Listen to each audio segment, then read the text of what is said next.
On today's show, 3 questions. Number 1, what changes is the Fed making? Number 2, can the president change interest rates? Number 3, grandkids, cute and adorable or frivolous and ungrateful?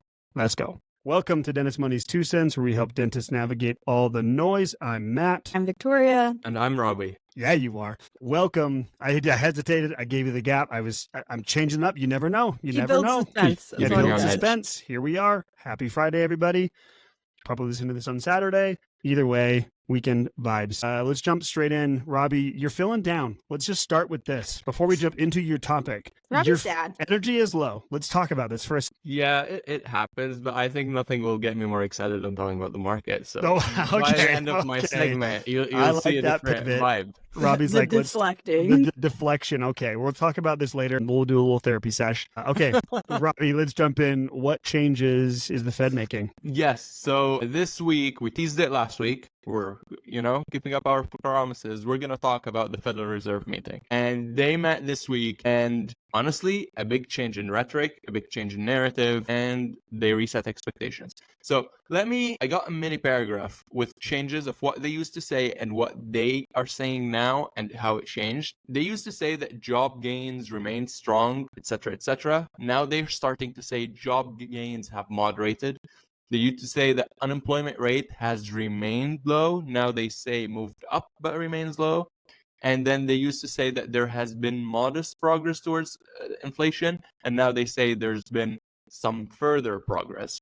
Look at us breaking down the language of Jerome 100%. Powell. And instead of them saying that the committee, like the Federal Reserve's Open Market Committee, the committee remains highly attentive to inflation, now they say the committee is attentive to risks to both sides of its dual mandate.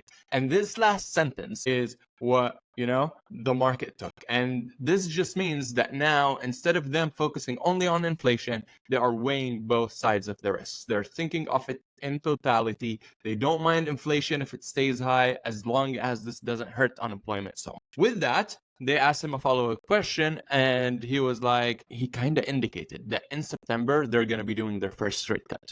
The market liked that news for only one day, and we'll get to it in a second. But now, remember last week we were going through the probabilities of rate cuts through the federal fund rate? Yesterday, I was going to check them for some personal leisure. And what I got there is that market has priced in 100% rate cut in September, and then another one in November, another one in December, which is wild. Pre-release of economic data. But after the Federal Reserve said that, the market was elated that day. All major indices were up, although earnings season is still happening in the background. And earnings season, as we've seen, although it's strong in most of the sectors, the tech sector, with their guidance, has been really impacting the narrative. And prices have been trending down due to that narrative. So we got Google and Tesla last week with bad earnings and guidance. Facebook is the only one that actually, made it positive, although they recorded losses. And then yesterday we got Amazon, which is just taking a hit today, and Apple, whose only the iPad revenue was something positive on their balance sheet. So tech sector has been communicating negative guidance about the growth of the economy going forward and how much they're going to be selling their services. And this has been taking the market by storm a little bit. There's been a sell-off in major indices, but this hasn't been the big picture. Actually, I have it right here. 7 out of the 11 sectors of the S&P 500 are in the green for this week. So it's only been the tech, and they are actually affecting the narrative. And since their peaks, the S&P 500 is down around 6%. Nasdaq is at around 9.5 down percent, and the Dow Jones is around 3.5. So it's still not big enough to call it a correction, but this is a dip. This is the usual path in the market where prices get slashed as they incorporate the new information, especially about negative guidance. Do you feel like, Rabih, so 7 of the 11 sectors are in the green, but tech is the one that's, is taking the hit?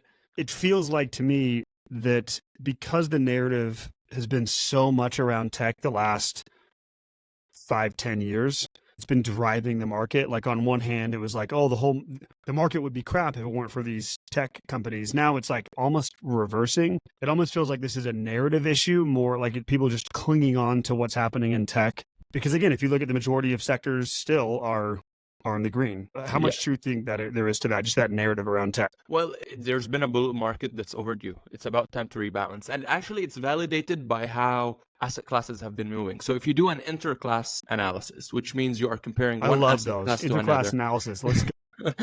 When you compare one asset class to another, this is based on like the movements that happened on Thursday. We haven't gotten to Friday yet. I'll get to it in a second. But based on Thursday, what we saw is that we saw interest rates, the 10-year interest rate dropped. It dropped below 4% for the first time since February, right? But at the same time, stocks dropped, which is usually hasn't been the case for the last year and a half. Usually when interest rates drop, it means it's a good news to stocks. However, if you look at it, so interest rates dropped, it means there's been an inflow into bonds, but stocks dropped, it means that there's been an outflow out of stocks. It's a rebalancing trade. People are selling their overdue tech stocks and they are rebalancing their portfolios and bringing back the allocation of bonds up, given that the Federal Reserve already communicated that as early as September, the first rate cut is going to happen.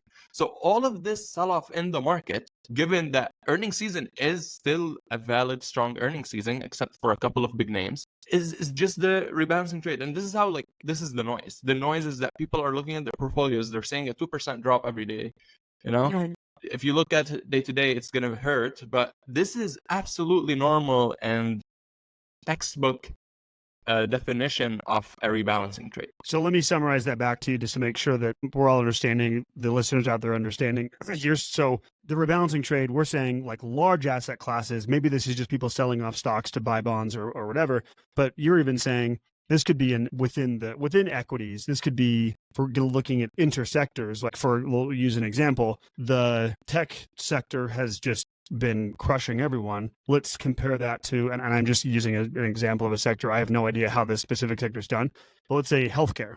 Let's say healthcare is not done as well, right? So this is easily explained of let's say a money manager saying tech is crushed. We need to take some chips off the table, rebalance even within our equity portfolio, and let's go buy some healthcare within the healthcare sector. This is why 7 are positive, because while tech is down, money's flowing from tech into utilities, into healthcare, into consumer discretionary, etc. So that is it. It is a normal movement in the market of how the money circulates between classes, managers trying to capture higher returns.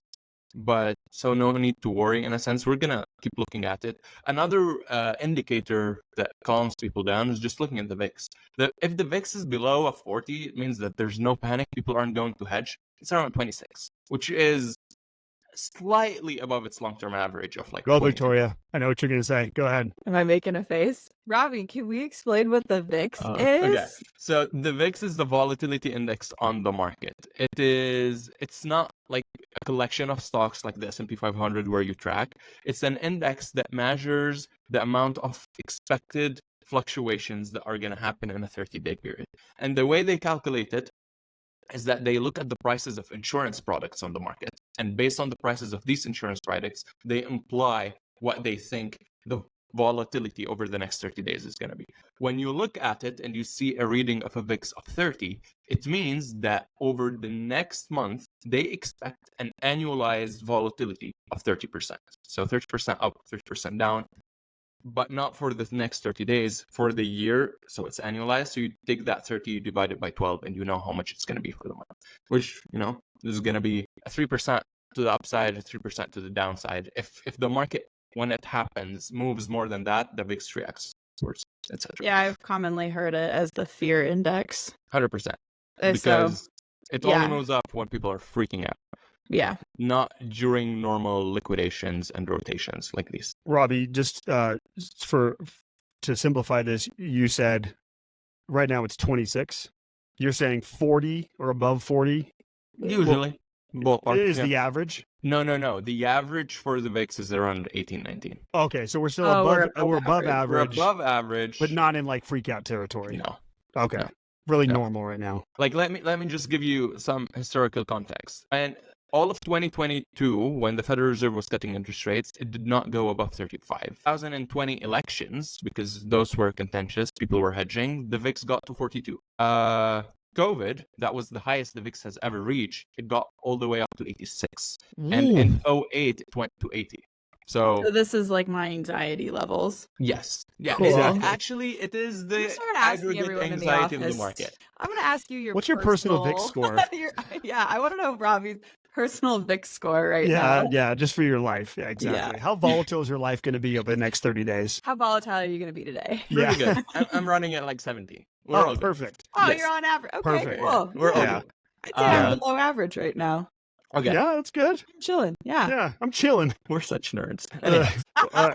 What else, Rabih? Anything else on this? Okay, the last thing is the Friday news and why the market actually today is also selling off. I remember Getting last kicked week in the pants, in the shorts. I know, because last week we said, oh, it's the worst day since 2022, and then this week it made a new worst day. This since week said, "Hold my 2022. beer." Just today on Friday, but Just we're you recording while watch. the market's still open, so it depends on how it closes. But here's what happened: unemployment numbers came out this morning, and they came in at 4.3%.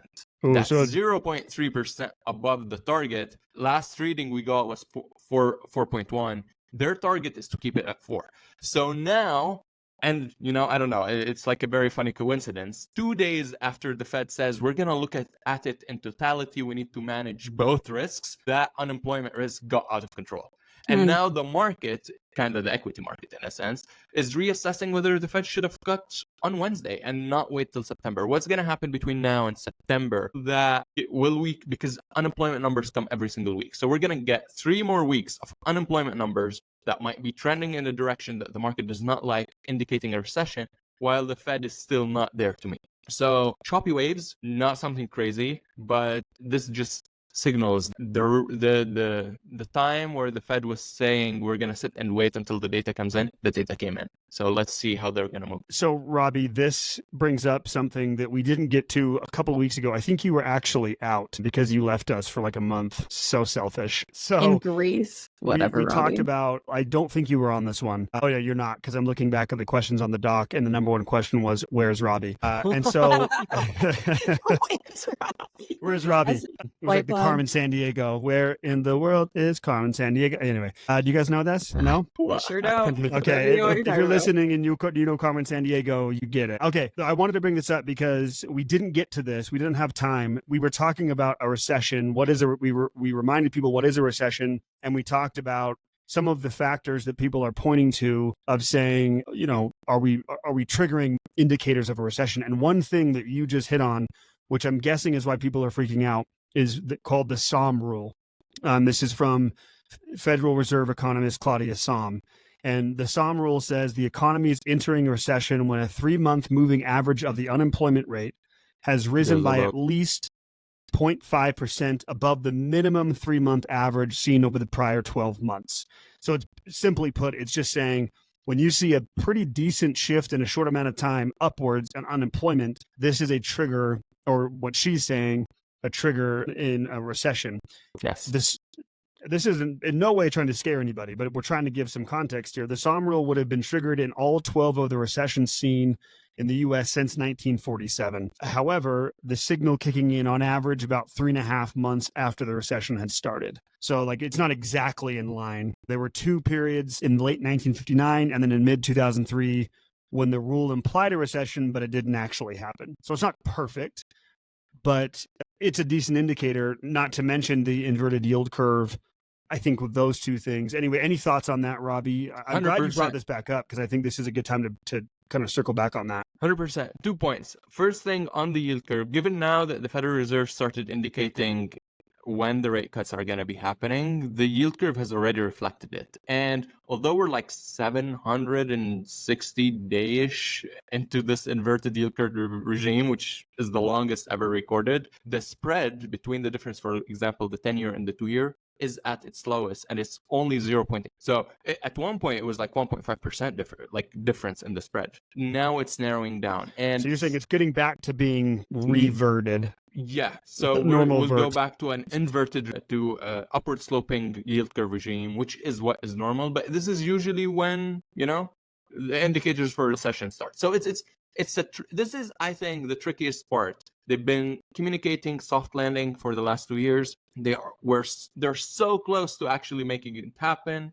It's now whether they actually land the airplane on the, what's it called? I forgot the word. On The tarmac. tarmac, yeah. The landing They, strip. they landed the airplane on the tarmac without any damage or with some damage. So Yeah. it's now, we'll see how they will react.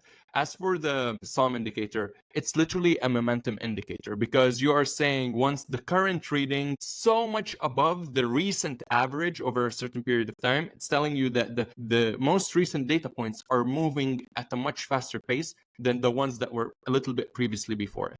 And this just tells you that, oh, there's an acceleration. Things might be getting out of hand, etc., etc. Got it. So we're all there, and it's not too late. It's not a recession. It's not too late. Yeah, we're not. Yeah. Raise the red flags. The market already is communicating that through the sell-off today. Yeah. We already knew we were on this teeter-totter of inflation versus recession. Like on one end, we got the recession kid hanging on the one side. We got the inflation kid on the other.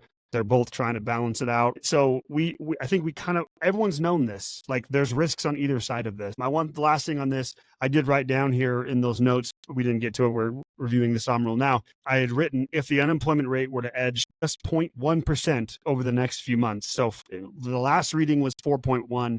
It had to go to 4.2. According to the SOM rule, we'd be entering a recession. According to her indicator, you said we hit 4.3. Yes. So it's not that simple, but that is another indicator that the market's reacting accordingly. Yes. So part of the reason why I can keep going. you're Sorry. like, you want me to keep going? We will. No, because part of the reason why stuff might get out of hand really quick is because the relationship between inflation and unemployment is not linear. This is what we call the Phillips curve. So the more you go to one extreme versus the other, like you have inflation spirals out of control. You have unemployment spirals out. It's not a 1-to-1. Like a 1% drop in inflation does not mean a 1% increase in unemployment. Depending on what level you're in inflation or unemployment, might actually have different magnitudes either way. Got it. We could keep going, but we'll remind everybody of the famous quote, one of my favorite quotes, that an economist is an expert who will know tomorrow why the things he predicted yesterday didn't happen today. That's by Lawrence Peter. We already said that a few weeks ago, but it bears repeating. I love that quote because it's funny, but it also is like, we don't actually know. We're all trying to guess, but the market is so intricate. It is not just simple, like this means a recession, but just kind of, or proceeding with caution, and so is the market. So, okay, cool. Anything else, Rabih, Victoria, on any of that? Okay, we just ruined everyone's weekend, because that's like the most exciting thing you're ever going to hear for the whole weekend. I felt I talked too much. No, this is great. Speaking Never, of rates, this will be quick, but it kind of goes along with what we're talking about, which is, can the president change interest rates? And this comes, I cannot stress enough, we are politically neutral here on this show. We're not leaning one way or the other, but we can't avoid talking about what's happening this year, which is, the election, and kind of a crazy, some are saying unprecedented election with what's happened with Biden and Kamala taking over. But recently, former President Donald Trump said inflation rates are too high. They're destroying our country. He made it. This is exact quote. He says he's going to bring interest rates way down. Exact quote. He says, I bring inflation way down so people can buy bacon again. I mean, okay, I'm listening. So people can buy a ham sandwich again, so that people can go to a restaurant and afford it. He's saying so people can buy bacon again. I don't think anyone has stopped buying bacon or a ham sandwich, but that is neither here nor there. Protein, baby. I'm certainly not stopping to buy, or I'm not. My bacon consumption is still the same. It's neutral. So anyway, this brought up a good conversation. I think we can kind of hit this quick because it's piggybacking what we just hit. But this idea that, can presidents exert the power, or do they have the control over rates? And I think this is a good reminder of not only talking about the difference between the presidential power and seat and Congress and, the executive branch of the government versus the Federal Reserve and monetary policy and what they do. And not only that, but when we talk about when the Fed is talking about rates, what rates are they talking about? Because I think people just hear rates and they're not understanding. And again, it makes sense. It's really complicated, but they're not fully grasping, I don't think, what the Fed is talking about, meaning specifically what rate, which is called the Fed funds rate. Just wanted to hit that really quick. So I guess first question, throwing out there, does the president actually have the power to control interest rates? Simple answer to that is no. Rabih, do you want to expand on that? I think it's an amendment to the Constitution that the Federal Reserve is an independent entity from the executive branch. And when the Federal Reserve decides to set rates, as you can see, like Jerome Powell, who is the chair right now, goes up and announces, but he announces in the name of a committee. You've got 12 voting members, and they all have to vote on what they think the rate is going to be. This means there are two lines of separation. It's not in the hands of one person, and two, it's a non-political entity that is determining it. So very clear, separate. The Federal Reserve different than the White House. The other thing to hit here is when we talk about the federal funds rate, it's like, what is that? And what ripple effects does that have on the market? Because again, I hear a lot like rates are coming down, which of course has a ripple effect. But just to be more precise, the federal funds rate is what they call the overnight rate of like banks lending money to each other, right, Rabih? And then interbank to meet their requirements for liquidity, like the cash they need to have, actually held at the institution. So that's what the Fed is controlling, which certainly has a ripple effect in the economy. The higher that rate is, the higher obviously it's the banks are then going to respond in kind to what they're giving out, and both loans and savings and things like that. But that's very different than what we're talking about with the bigger impact on, let's say, like bond rates, right? When we talk about the curve, especially the long end of the curve, that's more supply and demand. Yes. Right? That's more like market. The mechanism for those rates is very different. I just think we wanted to highlight that. Anything you guys want to add on any of this? I just feel like people give the president too much credit overall, like with this specifically, but in credit general. Or blame, right? On credit, both sides. yes. Yeah. Credit and blame, where in fact there's not much the president can really do in this kind of aspect and a lot of other aspects as well. That's actually a really good point though, Victoria, to maybe, and we could like hit this on another discussion. There's probably a broader or bigger discussion, but I do think that's an interesting point of saying, okay, Trump is saying he'll bring rates down, he'll bring inflation down. We've already highlighted, like, he doesn't have a direct, like he can't exert that power. Right. Neither could Kamala, like no one can in the executive branch. But the question does remain, like, and I do agree with you, we give way too much credit and way too much blame to one person. Yeah. But the question is, like, what impact can they have? Like, I'm sure there's some things that they can put in place that would have a ripple effect. And I'm sure that's what, I mean, I don't know. I can't speak to this, but that's probably what Trump and his team are referring to. That's a good point. Because that's kind of the question. The president appoints the chair of the Federal Reserve.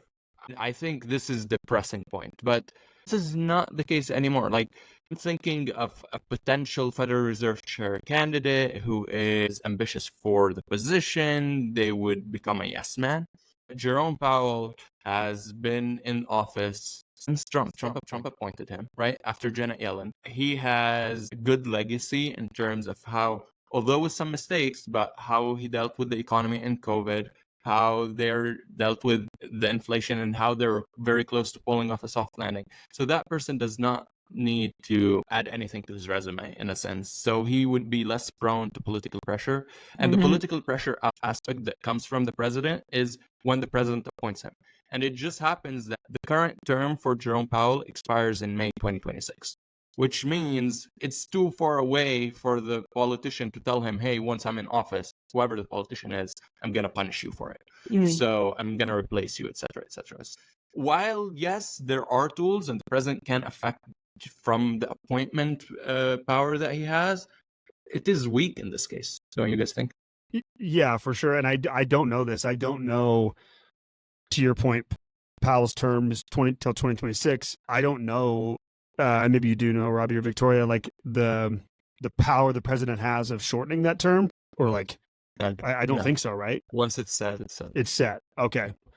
Yeah, I think that even that connection, because let's assume that Trump wins, right? And he gets elected, and then Powell still has until 2026, and then really at that point Trump would be a lame duck president. Like, I don't think there's that much of a connection there. It's hard to say he'd be able to have that much of an impact on what's already happening, by the way, which is, well, they've already indicated they're lowering rates. So I don't think whoever's in the presidency, again, there's just no connection there at all. But whoever is there, if rates come down and they're able to land this plane, they will take credit. Guaranteed. Yeah. One thing I will guarantee you is whoever it is will take credit for it. Yes. Doesn't matter. For sure. For sure. Also, to your point, Rabih, truly, shout out to freaking Jay Powell. Like, him and his, honestly, this has been an unbelievable administration, demonstration of like being able to navigate the most complicated, crazy set of events over the last few years. So truly, like they've done about as good of a job as I think you could possibly do. In Jerome Powell, we trust. In Jerome Powell, we trust. So, okay, let's shift gears a little bit. I love this topic. I love the question that you come up with, Victoria. Grandkids, cute and adorable or frivolous and ungrateful? Depends on the grandkid, maybe? I always have to hit you guys with jarring questions. That's how you know I'm about to be on the podcast. It's like, oh, Victoria's here. Yep. Yeah, because there's some wild question. Oh, it's her. Yeah, let's hit it. So today I want to talk about something called the third generation curse. I actually didn't know about this phrase in our line of work. I've always known that typically the generational wealth doesn't last. I didn't know that there was a formal name called the third generation curse.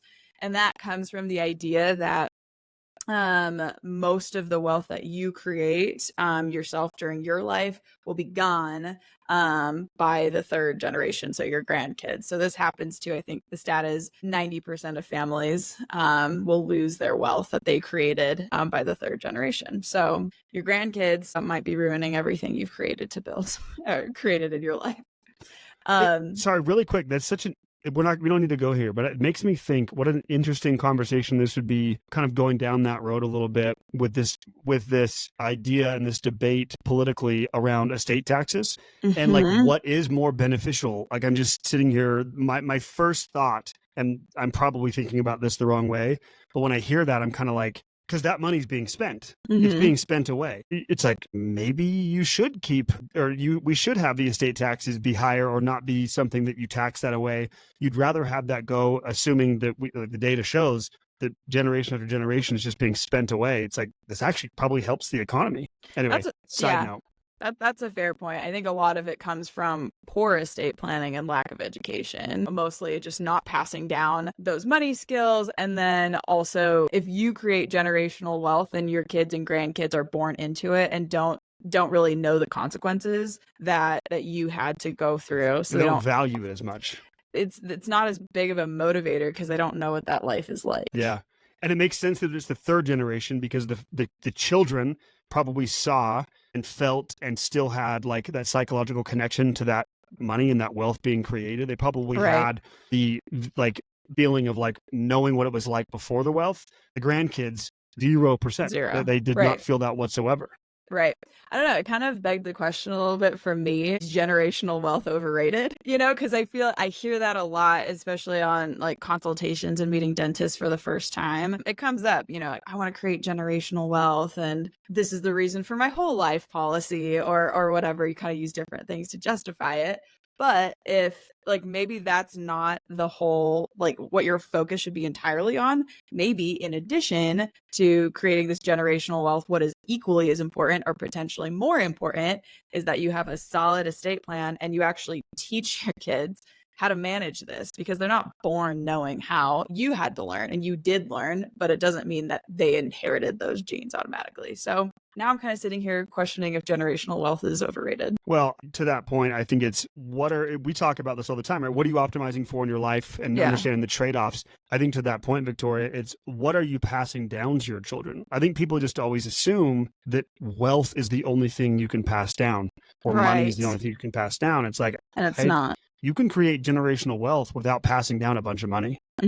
So I think if you go, so to that point, I tend to agree with this. It's like when people say that's like, and no judgment if that's like your number one thing you want to do is create this quote unquote generational wealth. But I do agree that it's probably a bit overrated, just generally speaking. Not to like sugar anyone out there that's like, that's my only goal. Like that's okay. There's nothing wrong with that. Just in the way that we typically think about it, I think is overrated. But I don't know about you guys. Like, I don't really care about my grandkids' kids. You know what I mean? Like, I'm not going to be around. Well, no, so third generation, this would be your grandkids. Well, I know, but when I think about generational wealth, it doesn't really matter so much to me because I'm not going to be around to see it. I'm like, okay, have fun. Sure. Create your own life. I do. Yeah. Rabih's got thoughts. I don't know. Maybe he doesn't have thoughts. Actually, this theory reminds me of, maybe it was taken from it, but in the 1300s, he's called the father of modern sociology. His name is Ibn Khaldun. He was like an Islamic philosopher. And he had this, it's called the theory of rise and fall of empires. And he says that by the third generation, this civilization will collapse. And I'm not here to support the article, but I think the biggest criticism of what he said is that empires will last 120 years and then they'll fall, just because the third generation would have been born into the comfort and they do not know hardship and they waste it, etc., etc. It's a very similar idea, but on a nation civilization rather than generational wealth. And then empirical data came in, and it's like, no, there are civilizations that lived more than 120 years. The US is a prime I was going to say, example of we're a that. living example of that. Exactly. And the reason was that what makes it a really catchy theory, the cyclicality of it, is its Achilles heel. Because as long as there's cyclicality, that theory holds. Yes, the third generation will fall because there hasn't been progress. But when there's progress, there's no cyclicality. So in the new age of technology and AI that we're going to be living in, our kids and grandkids are going to be facing hardships that we have never experienced, and they're going to be completely new to them. So in that case, are they really just isolated from the troubles because we worked hard, or they'll have their own challenges, and this means that they will not lose that money? This is what I was thinking of. Yeah. I mean, I think every generation that's coming up, they always have unique gifts that were given to them, whether that be in the form of technology, innovation, wealth, whatever. They also have unique challenges. I think that's why sometimes this discussion, we talk about this all the time. Ryan and I were just laughing at ourselves, saying, you're old when you start to make comments about the younger generation and how they don't get it. So I know I'm old because I definitely I'm starting to do this. But I do think, to that point, again, it just bears repeating, like every generation is given gifts that the past generation didn't have, that they should be grateful for, but also unique challenges that the previous generation did not face. I think the one right now that's really probably the most obvious, if we're looking in today's day, is anyone coming up right now that's a first-time home buyer. Like, they just kind of got screwed. Like, I feel bad. Like, they're literally screwed right now. I'm not saying things won't change, but that's a challenge that I think, like, I just lucked out with catching it before that happened. So I think that's just an example of it. Yeah. But I mean, going back to this topic though, I mean, the data says that 90% of families will lose all the wealth by the third generation. So I don't know. I thought it was interesting. This article that I was reading kind of went into the 3 generations, and I feel like this makes a lot of sense. But I really do like your point, Rabih. Everybody will have unique challenges, but I think depending on the environment you have, those challenges are different. It can lead to different behaviors and sets of skills. Okay. So to kind of go through this, the first generation in this cycle, if we're looking at it like a cycle, is the builder. And this person is the hardest working of the generations. They're not afraid to take risks. They're freaking grinding, as I put in my notes. So they understood hardship and whatnot. So this, I mean, at least in my personal life, these were absolutely my parents. My mom's a Filipino immigrant from a third world country, and she knows that life. And my dad came from poor white America in the South. So that was, they grinded and they built their life for themselves. And then the next generation, which I feel like I do fit into this, is the maintainer. So this person is more concerned with preserving that level that the builders have created. So this comes, financial management, investment skills, risk assessment. They're very conscious about money and basically ensuring that was not all for nothing that their parents did. And then we have the squanderer, which now I'm afraid my future children will be squanderers. But the squanderers are often the pitfall, the downfall of the wealth, because like we were just talking about, they don't understand what it's like to grow up in a third world country, to not have shoes until you're 10 years old, that type of thing. They're not as tied. They don't think they can lose it because they've just been born into it. So this is where, they're not fully grasping those consequences. They live, a life of, everything that the builder and the maintainer have put together. And so you tend to find them taking unnecessary risks, mismanaging their money, and not leaving anything else for the future generation. Then coming again, the builder, maintainer. So this is interesting, Victoria. You're using your specific example, like your life, but I wonder if there's like, because we're talking specifically in the context of like 3 generations, but we're assuming that first generation amassed a level of wealth to pass on. Mm-hmm. So I wonder if there's like, I'm just throwing, I don't know, but I'm wondering if there's like another cycle here, like using your parents as an example. You said your mom's an immigrant. Like, I'm going to assume, you tell me if I'm wrong here, that like your parents aren't passing on like a massive amount of wealth. No. So then am I the builder? Are Well, that's what I'm saying. So that's Interesting. exactly what I'm saying is I wonder if there's another cycle here of saying like immigrant, like where are you in this first generation, then you're the builder. I don't know. I'm just saying like we're assuming in your example that they're passing down wealth. This doesn't really apply to you. Which they're not. Yeah. I'm getting nothing. So I would guess truly you're the builder. Am I Bob the builder? I'm going to guess. So this came up. I think this is worth telling this really quick because this came up in the reason that we decided this topic was kind of sparked in your mind is when we were talking about Morgan Housel has written about this many times and talks about this on podcasts all the time. The most egregious example of this is Cornelius Vanderbilt. He died in the late 1900s. His inflation adjusted wealth was $400 billion. $400 billion. By the time his grandkids came along, so the third generation, gone. He was completely gone. I mean, and you should go, the stories of what they blew their money on is just it's incredible. But anyway, this is the perfect example of what you're talking about. The builder, he was the builder. The next generation kind of maintained sort of. By the third generation, they squandered everything. Yeah, I think you're bringing up a really good point because I think these cycles are largely fueled by what you teach your kids, right? Like my parents, absolutely builders, and maybe I am too, but that's because they taught me hard work, how to have grit and all of that, and then me kind of continuing that on. But if you don't pass that knowledge and those skills down, then maybe you're more likely to raise squanderers. Totally. Well, that brings up another interesting point, Victoria, of the difference in skill set of building wealth versus maintaining wealth. Very different skills. Different skill set, different mindset. Exactly. So it's kind of interesting that you'd think about the builder, that generation, probably not even knowing what skills to pass on because they're building. They've built the wealth. They have the skills to build the wealth. Doesn't mean they have the skills to maintain it. And then you're assuming the second generation, like even though they are maintaining it, probably a part of the reason they're maintaining it is because, simply put, they just inherited so much money. They probably couldn't squander it over their whole life. It takes 2 generations to do it. I see. I would imagine that the builder, those skills, they didn't pass down maintenance skills of wealth because they didn't have to. They didn't have those skills. They're completely different. Yeah, they didn't have to. Yeah, they've just been grinding their whole life. Exactly. They're building wealth. Very, very different to build wealth than it is to maintain it. Just like we tell clients all the time, very different mindset and skill set to build your own wealth and save and invest, and then turn your mindset all of a sudden, like overnight, to be like, oh, now you go spend it. Yeah. That's a whole different mindset. And sometimes one of the biggest challenges we face with clients is getting them to spend their money. It's very difficult. Yeah. So when you've been living your whole life a certain way and now you're supposed to just switch. Exactly. Yeah. It's really hard. I love this. Great topic. Rabih, any thoughts on this? Any final thoughts? I loved your link. No, I don't want to add anything to it. It was great. Yes. When I get Rabih to say I made a good point. It was a great point. To approve my thought process, I feel my weekend is set. My weekend is set. Love it. Victoria, any final word?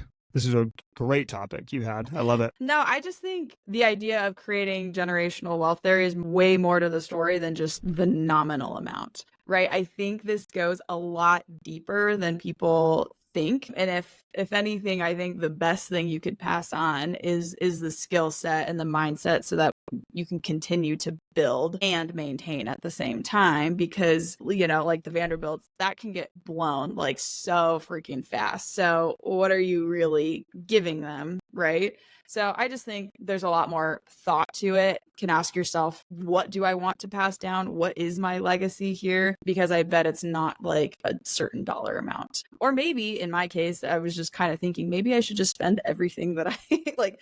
The last penny is the last, hump of dirt on my grave, right? Like, Yep. And I don't think there's anything wrong with thinking that type of way. If you're, if generational wealth doesn't matter to you, then it doesn't matter to you, and that's fine. Is that why, like, sorry to interrupt, but came to That's mind okay. Warren Buffett not wanting to give his kids any of his wealth? He's just gonna give them pennies and then donate. I can see the argument, like, hey, I did this. I made this life for myself, and you can do it too. I'm not just gonna hand you life. Like, what is that even? What kind of life is that truly? If you don't have any struggles, deep work, achievements, all of that. So I don't know, just something to think about. I mean, I can tell you from my perspective, I am not focused at all right now on, I've got 2 young kids. I'm not focused.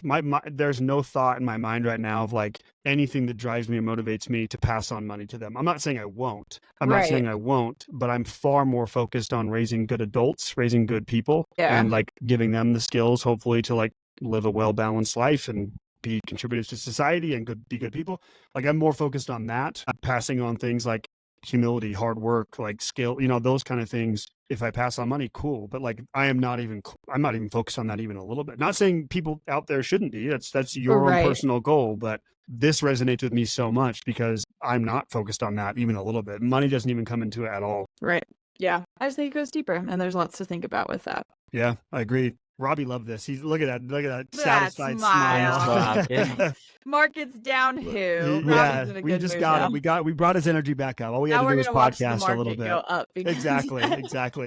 Guys, this was awesome. Victoria, Rabih, thank you. Everyone, as always, thanks for listening. If you want to talk to us, we'd love to hear your story. Check out dentistadvisors.com. Click on the yellow book free consultation button.